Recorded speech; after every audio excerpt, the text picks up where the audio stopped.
So thank you for coming along to this webinar. This is the role of the marketing manager in 2020.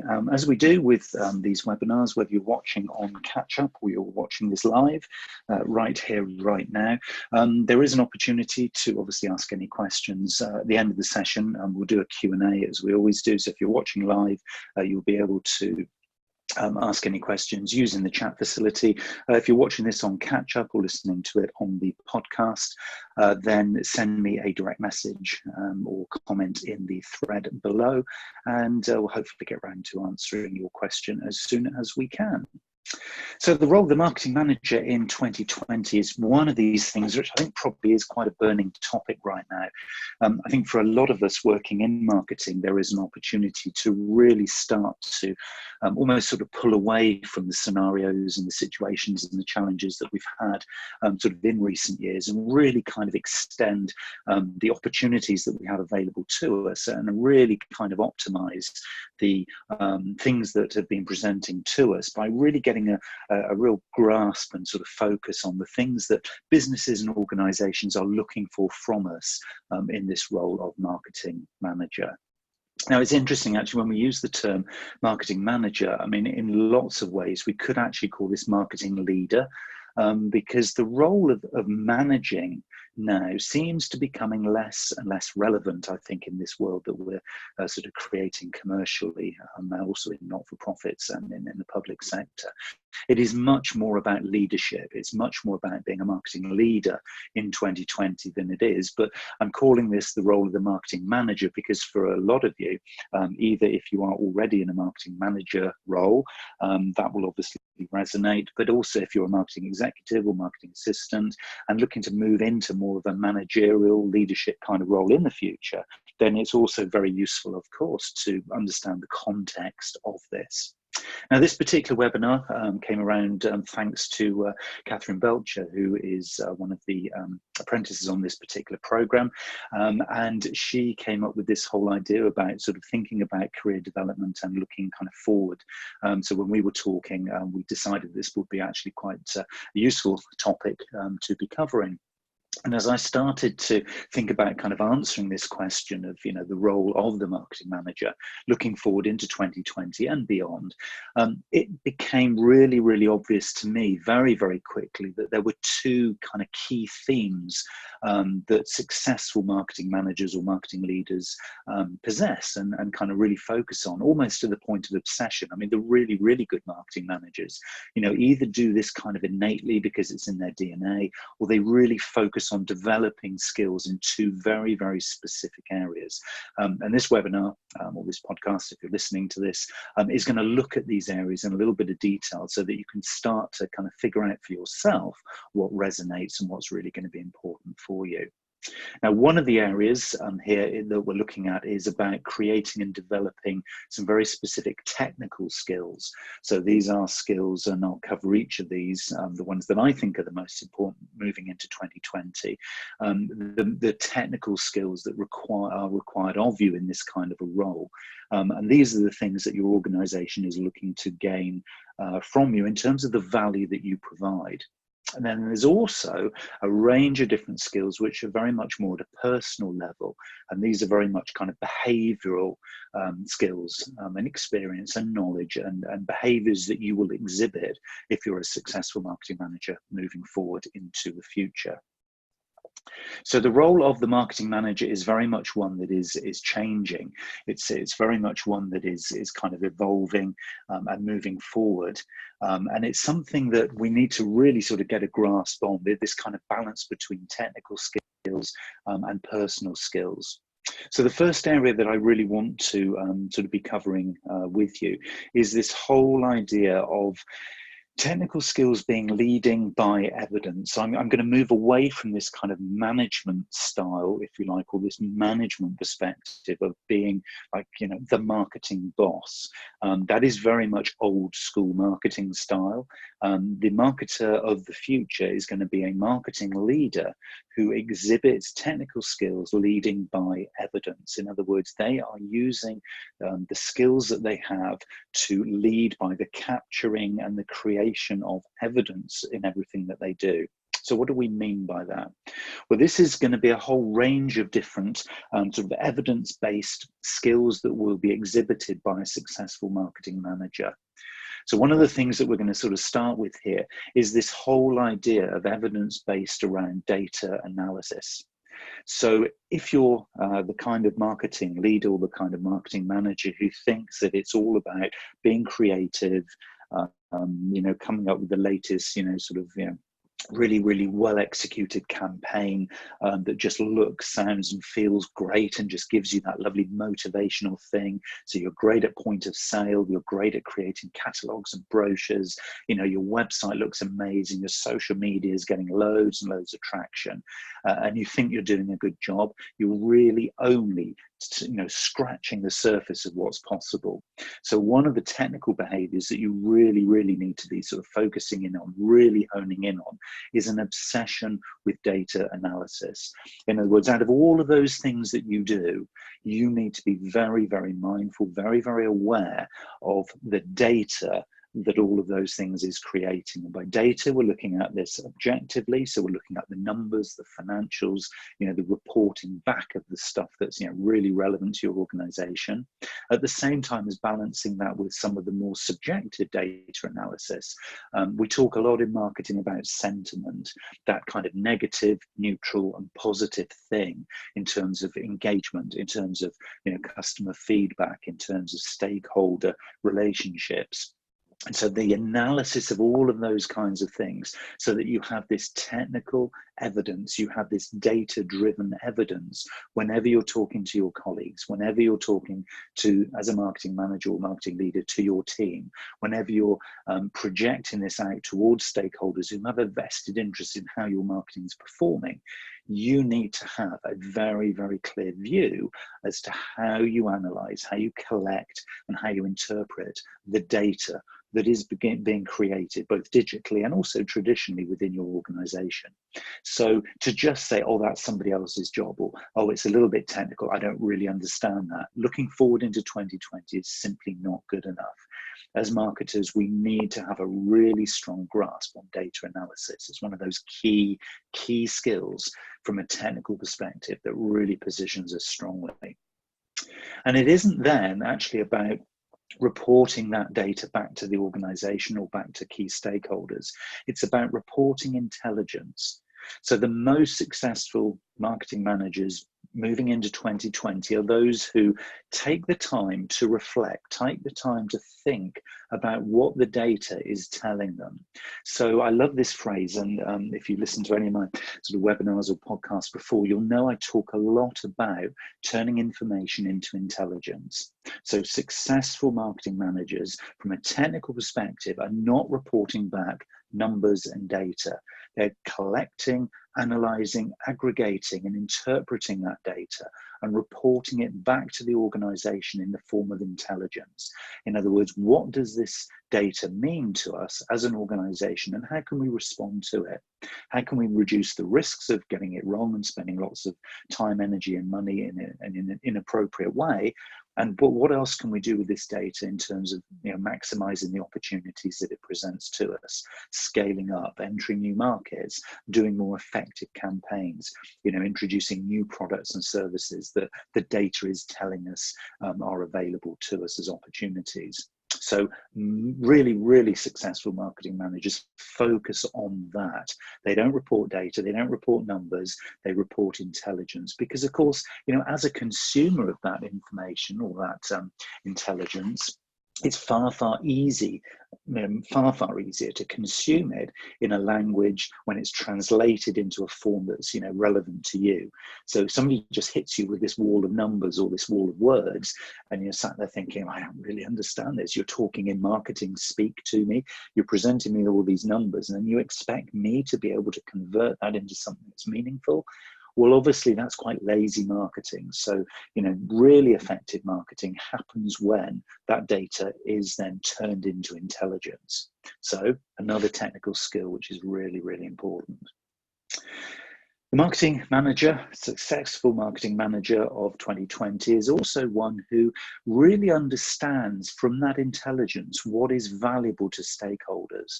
And they talk about the intelligence that they're reporting back to the organization with a passion. And they talk about how that passion exhibits itself to delivering against a higher purpose. Reactive marketing managers of old, the ones who literally just tick the boxes, the ones who, were just doing their job, as it were not the ones who are now the marketing directors. The ones who are on this fast track career progression, proactively moving their organization forward, were the ones who are putting the information into intelligence and then providing stakeholder value. So who are stakeholders? Were there anybody who's got a vested interest in how that marketing that the marketing manager is delivering is actually performing? So it could be your line manager, so the marketing director or higher on into the organization. It could be the fuller management team. They can be your stakeholders. It could be investors. It could be the business owner. You've got to figure out who are my stakeholders as a marketing manager and how can I provide value to them. And of course, each of those is going to have a different perspective on what you do and also actually what marketing is. So it's your responsibility as an effective marketing manager in 2020 and beyond to use the higher purpose of the organization, how that kind of figures and plays in line with the vision and the mission that the organization has, and then passionately generating more and more technical evidence that shows how the marketing is providing value to the stakeholders to deliver against this higher level set of objectives and goals and vision that the organization has. It's no longer just good enough to hit sales revenue targets. It's no longer just to make campaigns look great. It's no longer just to attend to those vanity metrics. We had X number of people come to our website. That's no longer good enough. Hey, we've got this number of followers in social media. That is no longer good enough. It's all about now stakeholder value. So the effective marketing manager understands the kind of little nuances and the little details that those stakeholders have when they view marketing activity. So it's the responsibility and the accountability of a successful marketing manager to provide value back to those stakeholders. And that really is vitally important in the whole way that we communicate, from a technical skills perspective. And of course, that leads on to an obsession, and it really is an obsession with ROI, the return on investment. Any marketing manager who thinks they're doing a good job without playing back against the return on investment of those resources that they've been given, the people, the budget, the time that they have actually spent, on behalf of the organization, if they're not reporting back how they've delivered a return, and of course you have to, as an organization, define what you mean by return, but it's some kind of value back against that investment. If you are, as a marketing manager, are not obsessed with that particular point in the whole kind of journey of doing marketing, then there is work to be done. The most successful marketing managers and, of course, indeed marketing directors are those who are absolutely obsessed about technically the return on investment of everything that they do. So that is their staff and their team's allocation of time. It is spending budget appropriately, so prioritizing where that budget is going to be going and then providing value and return from that budget spend. Because of course, all of these things could be diverted elsewhere. So successful marketing managers, the ones who are really making great inroads into this whole thing of actually putting marketing on the top table, putting marketing into the management team, putting marketing up at a board level, are the ones who are constantly talking about and constantly obsessing about ROI.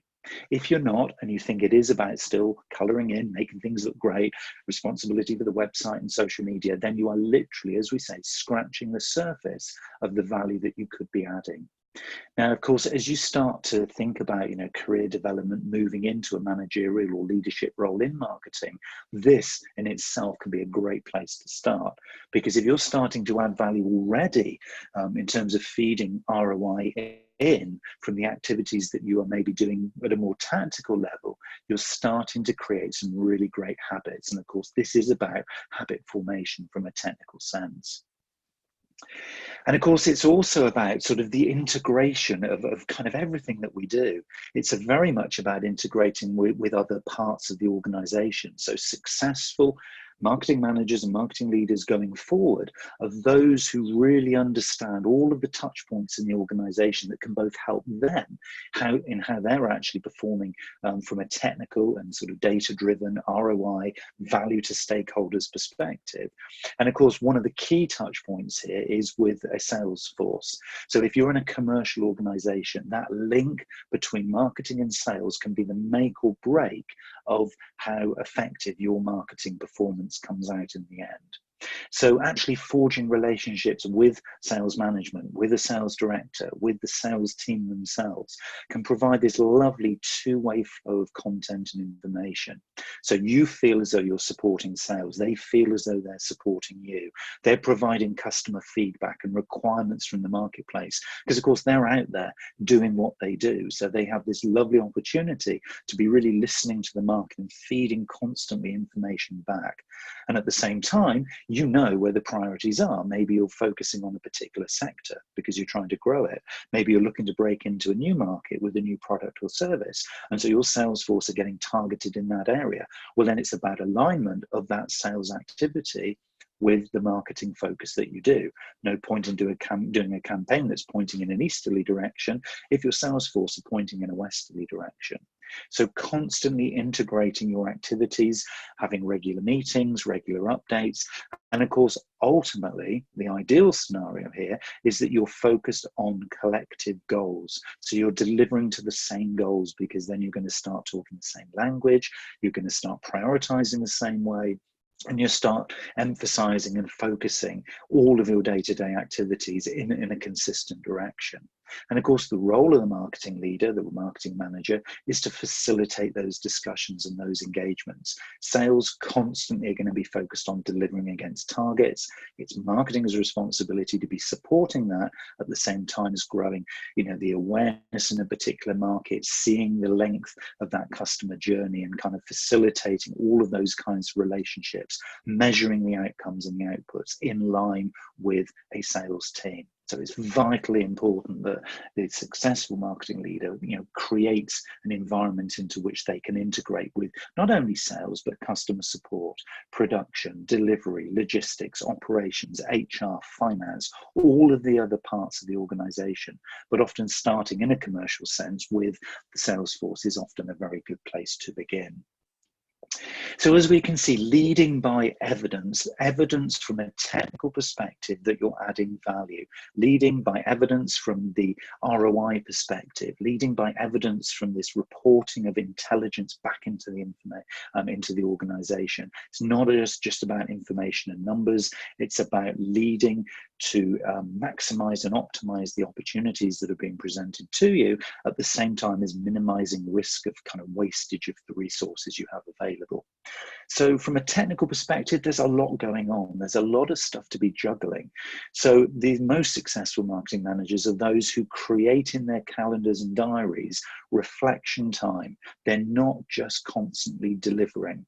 They're taking time and energy, taking time out of the business to reflect and plan and strategize, maybe with others, sometimes by themselves, so that consistently and constantly they've always got control and the ability to be able to kind of shape how things are moving forward. So they're leading by evidence so that it provides a lot of confidence from all parts of the organization and through all stakeholders.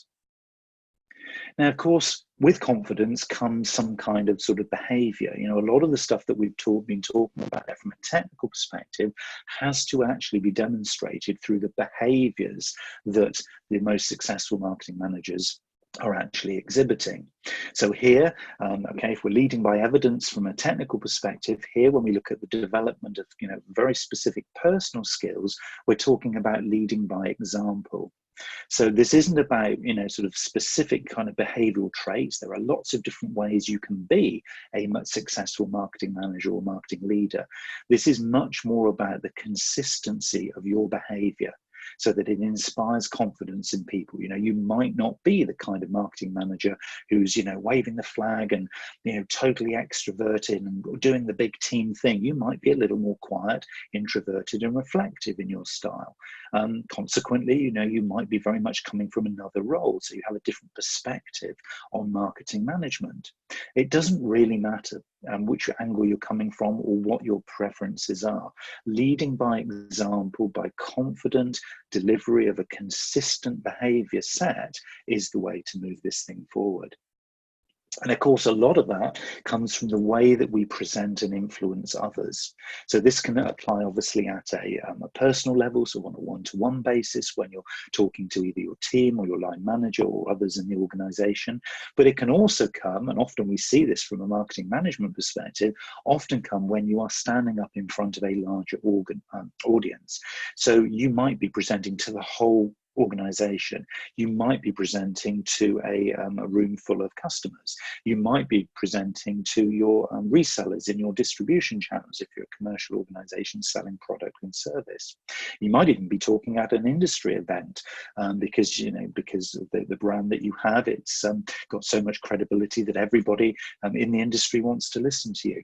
It doesn't matter whether this is a small audience or a large audience. Presenting and influencing and having confident delivery skills of the way that you project your message, the confidence of the value that you bring, irrespective of the style of presentation that you have. As we say, you know, some people are more considered, more calm, more collected. Other people love the dynamism. They love the energy of the presentation. Doesn't matter where you are on that spectrum. It's all about the confident delivery of consistent messages through every time you deliver, one-to-one and also in a larger sense. So that is certainly a skill that is very, very well worth honing. And you never stop learning this skill. Constantly refining and playing and fine-tuning with the way that you deliver your messages, both to small and larger audiences, is really, really key skill in terms of behaviors that marketing managers exhibit. Another key behavior as well is how you respond in reactive situations. If you're the kind of person who really prefers to have all of the evidence there in front of you so that you can't almost sort of think on your feet, then this is something that it is well worth practicing. A lot of the time in marketing, we are presented with, you know, tactical opportunities that we have to consider very much in the moment. Should we go down this direction? Should we make this decision to go in this particular sort of sector or in this particular direction? You know, if I'm having to weigh up A versus B or X versus Y, often we have to be presenting back evidence-based, you know, arguments and reactions to instant questions that are presented to us. Now, that might not be our personal preference. If I'm talking sort of personally here, I much prefer a more reflective approach. I'm not necessarily personally at my strongest when I'm presented with a challenge without the opportunity to prepare in advance. But I've learned skills to be able to do that by just taking a little moment's breather, even if it is just a second or two, just to collect my thoughts and to almost open up that channel for response. And I've kind of taught myself how to do that.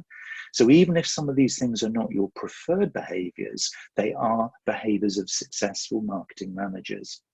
And often this happens when you're talking to, say, for example, a sales manager who, you know, has a lot of kind of numbers and facts and evidence, you know, at their disposal because they are with customers, and they'll come back and they'll challenge something that you might have done from a marketing perspective. And you have to be able to think on your feet. So practicing this maybe in a slightly more sort of friendly environment, maybe as a marketing team, start to challenge each other and see how you can react and sort of, you know, gather the right kinds of behaviors to respond. It's a really important way of behaving.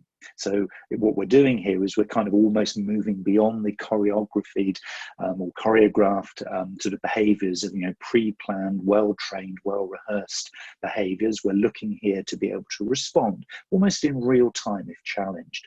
So the behaviors that you could learn here maybe go on a media training course, so that, you know, if presented with having to do a big sort of press conference, for example, where you get conference sort of questions coming at you from all different angles, all different subjects, the ability to respond in real time is a really, really key skill that you need to learn. So figure out some ways that will be relevant for you and the audiences that you sort of share with.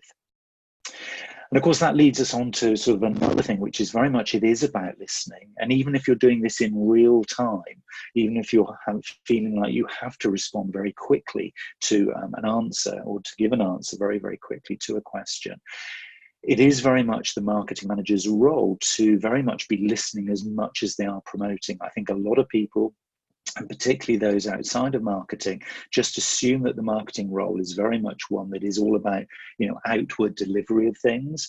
But a key skill, a key behavioral trait of a really effective marketing manager is the ability to listen. And this is listening at a deep level. This isn't surface listening. This is proper, innate listening behavior.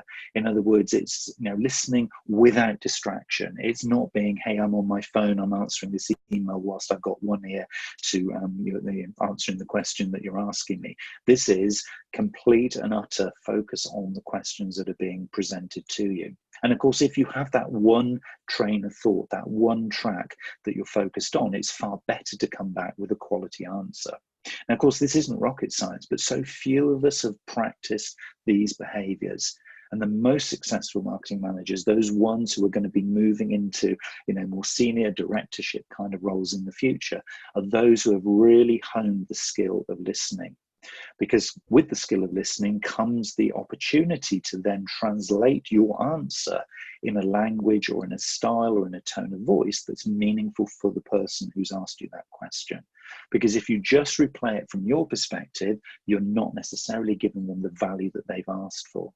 So listening is a key skill, as much as important as the kind of the promotional or the outward going skills that we are expected to be delivering from a marketing perspective. And of course, all of this, I guess, we can sort of wrap up into this whole thing about being very kind of outcomes focused. One of the things that, from a behavioral trait in the personal skills development of marketing managers and moving into marketing directorship, are those who are very, very focused on the outcomes. Yes, they need to understand, as we saw with the technical skills, they need to understand the kind of little granular levels of detail of the data and interpret that.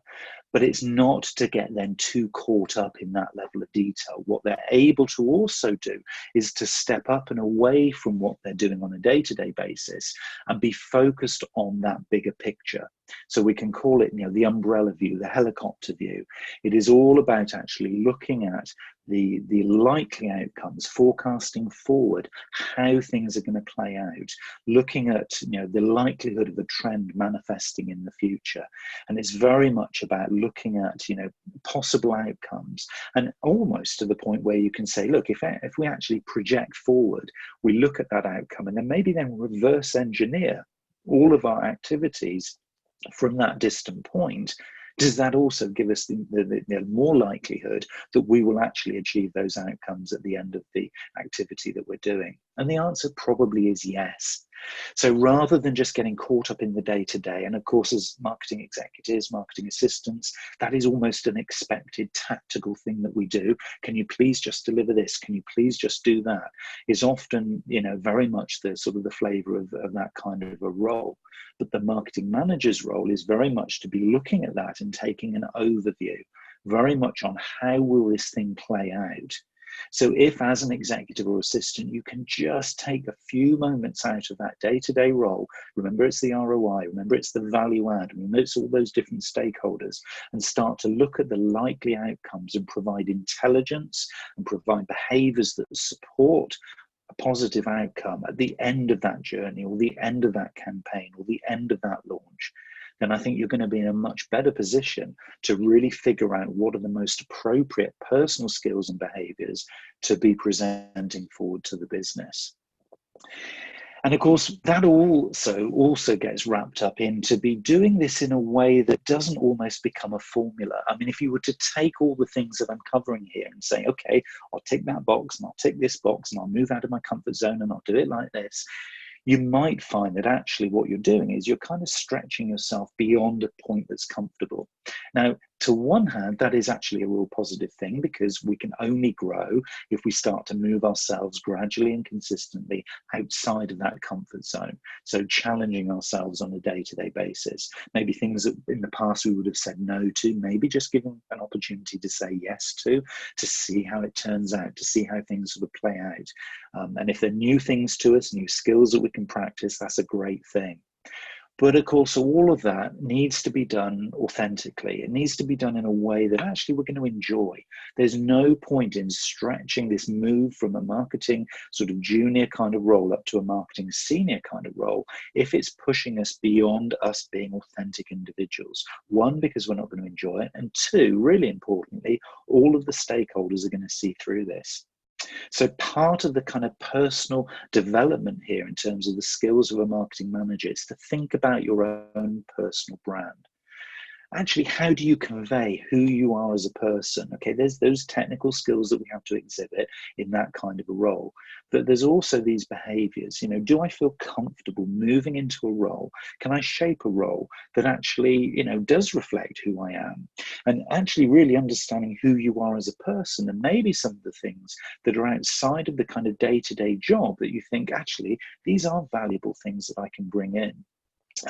Just if I sort of reflect on this particular sort of point for myself, you know, I always consider, because I really, really am, probably one of the most introverted sort of marketers on the planet. Whilst I can stand up in front of thousands of people and actually give a presentation, whilst I can do webinars to however many people want to watch and listen, at the end of it, I do like to take time to just be by myself and just to reflect on kind of either how things went, or to just spend a little bit of kind of sort of self-time. Whereas an extrovert is going to be somebody who's going to really kind of sort of embrace that and say, okay, where's my next engagement? Where's the next meeting? Whereas an introvert, in terms of their own personal brand, is going to be doing it in a slightly different way. Now, depending on where you are again on that spectrum, you've got to feel quite comfortable with how your personal brand kind of plays out.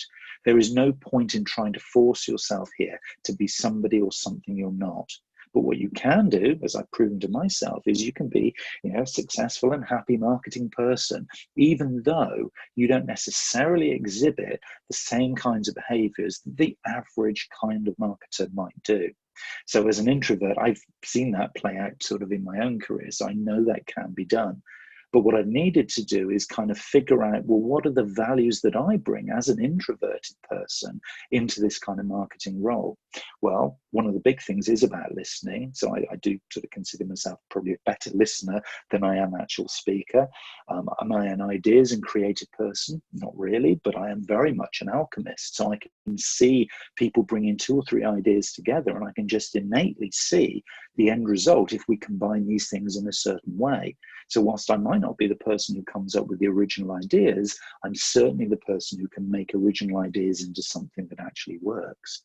So it's about playing to those personal brand skills that you have, and then projecting those in all the behaviors that you do, being consistent with yourself and being confident in the things that you have that add value to those behaviors that can form a role that is actually you as well. So it's really important to be doing that.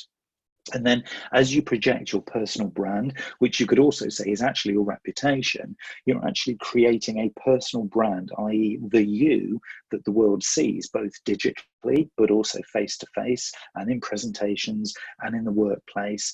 You know, it is the real you that's adding value to those stakeholders, but that's also consistent with who you want to be going forward. So spending time figuring out those things is really, really important thing to do.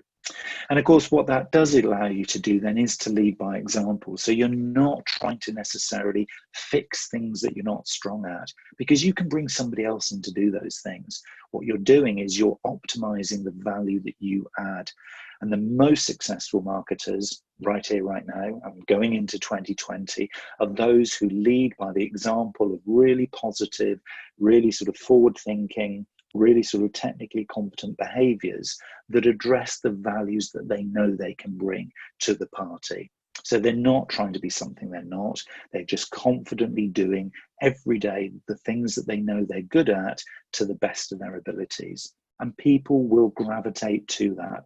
You know, the law of attraction says, you know, you will get what you give. And so if you do this, you will get similar behaviors reflected back to you. So you can both enjoy the role that you're conveying and the role that you're providing, but also attract to you around you sort of colleagues and peers who will actually fill in those gaps and, you know, sort of, you know, plug those holes that are things that maybe you don't enjoy doing so much, or maybe that you're not quite so competent in doing, and they potentially are. So by leading by example, by doing all of these behaviors authentically and constantly and consistently having a personal development plan that attends to all of these things is almost certainly the best way in the future to be creating that lovely balance between technical skills and personal skills.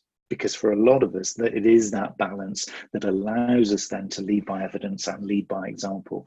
And so going into 2020, if you're looking to sort of, you know, move into a new role in marketing, and of course this does apply to other industries as well, other sectors as well. So it isn't just about marketing, but I think a lot of the changes that are happening in marketing shows that, you know, there's a lot more demonstrated evidence of this, you know, being really relevant to a marketing manager's role. So if you're looking to do this, these will be the two areas that I'd really suggest you focus on. Lead by evidence through the technical skills that you're constantly sort of fueling and improving on, and then think about those personal skills, leading by example through being really authentic, understanding the value that you bring because of your personal style and those behaviors, the influencing, the listening, the presentation skills. And if you can match those two things together, almost sort of using these things as a bit of a checklist, figuring out where you are now and creating a personal development plan that shows where you want to be, maybe by the end of 2020, so you can see little incremental improvements in all of those things, no matter where you are on the career ladder, from marketing assistant through to senior marketing director. You know, all of these things still apply, and you never stop learning. That's the beauty of a marketing role, is that this is an opportunity for literally lifelong learning. So I'd encourage you to embrace a lot of this thinking, a lot of these things, and yeah, good luck sort of in you know, making those little incremental improvements as you go.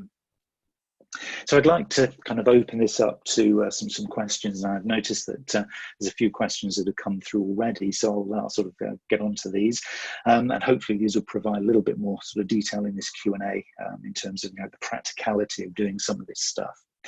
So the first question I've had is, I want to specialize in digital marketing management. Will the same rules apply?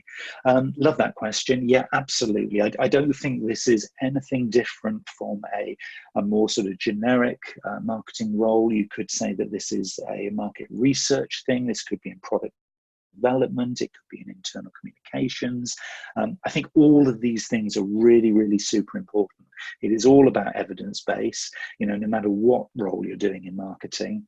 So if you're looking to specialize in, you know, particularly digital, where obviously there's a huge amount of information into intelligence potential. And I think, you know, as well, when we talked about the personal brand thing, I think, you know, obviously digital has a, you know, a huge part to play there, because it's your responsibility to be looking at the almost like the personal brand of the organization as much as your own. So yeah, totally the same rules apply. So think about, you know, from a technical skills and personal skills perspective, you know, it's really, really important. As a marketing executive, what's the first thing I should focus on? Okay, well, I'm assuming with that question that you are looking to potentially get into a marketing management role. So if you're currently looking to kind of upskill, I would suggest probably it is in that personal brand area that we were talking about. So yeah, whilst yes, obviously the technical skills, you're going to need to upskill in that, and that applies, as we say, to everybody, no matter where you are in the journey. I think certainly if you're at a marketing exec role, creating a personal brand. I've been sort of talking to my daughters actually, who've just recently graduated, and one of the things I've been sort of, you know, emphasizing to them every time we talk is this whole thing about having a really clear personal portfolio online. They're currently sort of doing a few sort of various sort of roles and jobs and things, trying to sort of forge, you know, the first steps in their career. And it's, you know, a beautiful situation that we face at the moment with this whole kind of personal brand reputation thing is that, you know, you are the controller of the destiny of that. Because, you know, as you do little tasks, little sort of sub projects, just, you know, it could even be sort of personal stuff that you get involved in. It doesn't have to actually be very specifically career stuff. You know, these things should be reflected in your personal brand. So, you know, I should be able to look online, find you easily. I should be able to see images, video, audio, you know, comments, blogs. I should be able to see examples of your work. I should be able to kind of really see the kind of person that you are. Not only as a recruiter, but also as a colleague and a peer, because again, if we're leading by example, having, you know, a really good digital footprint as an individual, you know, that's really where you need to be focusing. So as a marketing exec, it's about kind of aligning that personal footprint with the footprint of the organization that you also represent. Places to be doing that right now, I would say certainly Instagram, but definitely in LinkedIn. You know, for me, those are the big two from this kind of personal brand digital footprint thing. They're the ones where you're going to really be able to tell that story. And I think also really focusing on almost because obviously there could be 1,000 things you want to put into that portfolio that you're creating. So, you know, to answer this question really specifically, focus in on where you believe the most value that you add comes from. So if it is that, you know, you can help get organizations traction in social media, then show examples of exactly that. Show where you're adding the best value that you do as a person. Don't worry about what your colleagues are doing. Don't worry about what you think it says in Marketing Week or on, you know, other sort of, you know, websites and stuff where they say, well, this is the role of the marketing executive or whatever. You know, do your thing. You've got the checklist now of the things in terms of technical skills and personal skills, but figure out where the most value that you bring. And it could be the things that you enjoy the most, or it could be the things that you have identified as being, you know, the most important things because nobody else is providing them. But I think that's really where, as a marketing exec, you should focus on first. Make sure your personal brand is up to absolutely world class, because the opportunities from there will start to manifest.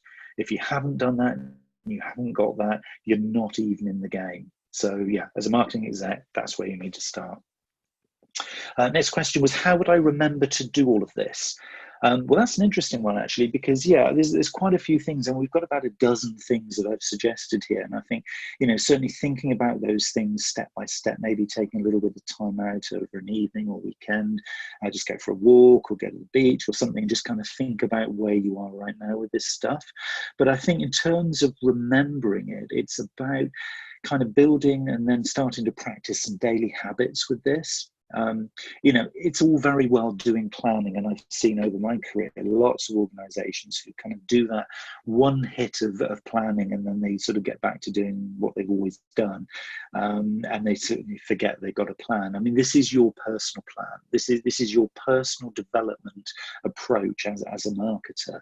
So it is about kind of figuring out where you add the value, as we've just said, but it's also about, you know, how are you going to practice this on a daily basis? So, you know, where are the priorities? You know, where's the most value you can add? Where are you most comfortable? What are you enjoying the most? Where do you think you could get to? And then figuring out what these little daily habits might be. And, you know, keep a notebook, keep something on your computer or on your phone. If you like the sort of physical notebook, just make sort of notes in a little journal. It's a great way of actually keeping that sort of personal development plan live, and so that things don't gather dust. So whilst you might do this initially as a one-off exercise, figure out a way of always having it with you. I've actually got it on my Mac as a desktop, so not on my main sort of, you know, day-to-day desktop, but when I sort of scroll across to other sort of desktops that I've got sort of on my computer, I can see it there. It's just saved as an image. So I've got some little mantras, some little daily habits, little daily reminders of things that I need to do every day at some point to just keep me on that sort of straight path, because it's very easy if you don't build these habits to forget about this stuff. So I think that's the best way of remembering it. The next question is, I can't always get the data I need, ? Okay, so I'm assuming that's back to the technical skills bit. So I would say that if you can't get the data that you need, and I'm assuming this is really kind of talking and asking for data from others in the organization. So I would suggest probably there it's starting to figure out what's in it for the other person. So if you're having to go to, for example, finance and sales, I think I'm picking up the way that you've asked the question. So if you're picking up, or you need to pick up sort of information and intelligence and data from, say, finance or sales, it's about, I think, going to them with kind of what's in it for them message. So rather than saying, I need, can you give me? It's about saying, look, I need this information, but what I'm going to be able to do for you in return is kind of interpret this information and give you some more help with X, Y, or Z. So it's kind of almost sort of trying to figure out, well, what would be a nice kind of win-win outcome for the both of you, and then start to use these new kind of influencing and presentation skills that you're going to be practicing as part of your daily habits to kind of figure out, you know, again, how to present the what's in it for them. But I think if you can come at this from a mutually beneficial outcome, I think that's the way to go about it. If you're just asking people for stuff, they think then it's all about you, and they're much more likely to then prioritize that lower down the list because they're going to be busy. You know, you're busy, they're busy. So I think if you can almost rise it up their priority list by showing that it's going to give them a good outcome too, to engage with you, then I think that's probably a good way of doing it. Next question was, I'm too busy to spend time on a personal brand, question mark. Well, I think, yeah, okay. I think my sort of answer to that one is you aren't, okay? For me, it's the most important thing, whether you are aiming to do, you know, a marketing role where you're going to become a consultant or an advisor in the future, whether you're working for an organization and this is your career, and no matter whether you're inside or outside agency or client side, I don't think that there's anything that could say that you're too busy to spend time on a personal brand. Most of what you can create is in the palm of your hand, because most of what you can create in terms of words, audio, video, pictures are created by the smartphone that you actually have in the palm of your hand right now. So it's about figuring out, I mean, you can Google, you know, how to repurpose content. And I would say that that's probably the biggest skill in terms of, you know, creating this personal brand that you can do right here, right now. So if you can repurpose content, so that if you just take a little snapshot of you in the office, okay, how can you repurpose that? Well, could it be, you know, sort of overlaid with a quote, for example? Could you actually then create a short little mini micro blog out of that particular sort of photo? Is there a story or a backstory that relates to, you know, could you talk around it? So use the voice memo facility on your phone to just talk around that image. You know, there's 101 different ways that you can create content from one piece of material or one little asset. So do a Google search for repurposing content, and then you'll find a way then, and again, start to build daily habits for how you get the most important thing done, which I think is actually, you know, that you'll never be too busy to be spending time on creating your own personal brand. This is going to be an investment for the future. So it's your reputation, and it goes before you, you know, into meetings, it goes before you into presentations, it goes before you when you're talking to a particular customer. If you go out with the sales team, you know, your reputation is there, and to create a really strong digital footprint, that is your reputation. So yeah, find the time. I don't think you can ever be too busy. And one last question here then is, I'm still nervous when presenting, what can I do? Well, I guess, and when I showed the image as the backdrop for that, you know, presenting and influencing slide, it was an image of a very, very large conference. And I guess for a lot of people, standing up in front of an audience of hundreds is probably one of the most daunting things you can do as a marketer. So, I mean, I would suggest probably that practice is pretty much the only way that you're going to be able to do this. And if it is a once a year kind of thing at the annual sort of organization's conference, or, you know, you're just invited to do this up on a very infrequent basis, then I would suggest probably just doing this practice on screen. So the first thing I would suggest really, and you've got to put pressure on yourself. This isn't something you want to just do in isolation in a little sort of kind of room with four walls and nobody listening. So I would suggest that you set up a YouTube channel. And I would suggest that you start to record videos for it, and you start to record yourself presenting. I mean, one, it's going to get you the opportunity of sort of thinking about an audience and actually delivering a conversation to them. But two, it allows you to watch yourself back and then fine tune any of those annoying little things that you say, oh my gosh, look, I keep doing that, or I keep blinking, or I keep having these hand sort of movements, which are really quite distracting. So it allows you to fine tune at that level. But then I would say is actually the biggest test is when you feel just about confident enough, and you don't have to wait until you're super confident, because that will never happen. Okay, so you do it when you're just about confident that you've fine-tuned it enough, then you start doing your YouTube live. So you actually go live to the world, because that's going to be the biggest learning curve that you're going to be on in terms of a presenter. Because then in theory, when you look at the screen or when you look at your camera, you are presenting to the world. Because of course, then when you do it to a smaller conference or a smaller room or a team meeting or anything like that, then in relative terms, it's easy. So it is about creating these habits and creating these behaviors, but really understanding how you look from the customer or from the audience's perspective.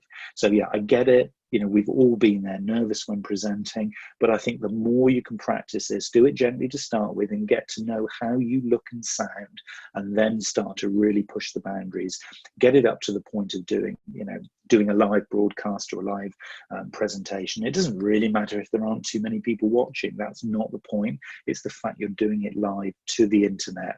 That's going to be enough to really kind of stretch that boundary. So those are the questions that we've had time for. If you do have any other questions that you're thinking of, or any after, and again, if you're watching on catch up, use the thread below to ask those questions, and we will hopefully get some answers to you. So I hope you found this webinar helpful and interesting. So go away now if you can and find a little bit of time just to reflect on those technical skills and those personal skills. Think about, from the technical skills side of things, it's leading by evidence. What evidence of value do I need to be gathering, and how am I going to present that back? And then from a personal skills perspective, can I lead by example by creating daily habits of the great behaviors of the way that I want to project and present myself? Remember, this is all about authentic marketing management into 2020 and beyond. So, enjoy that journey and enjoy that learning experience. And no matter where you are, whether you're already a marketing manager or whether you're an executive or assistant, this is about personal growth. So kind of project forward into the future, figure out where you want to take this thing, and then start to develop the skills technically and personally to get you there. It's a really exciting journey, and I've got no doubt that if you follow some of these things, you're going to get a very, very successful career into the future.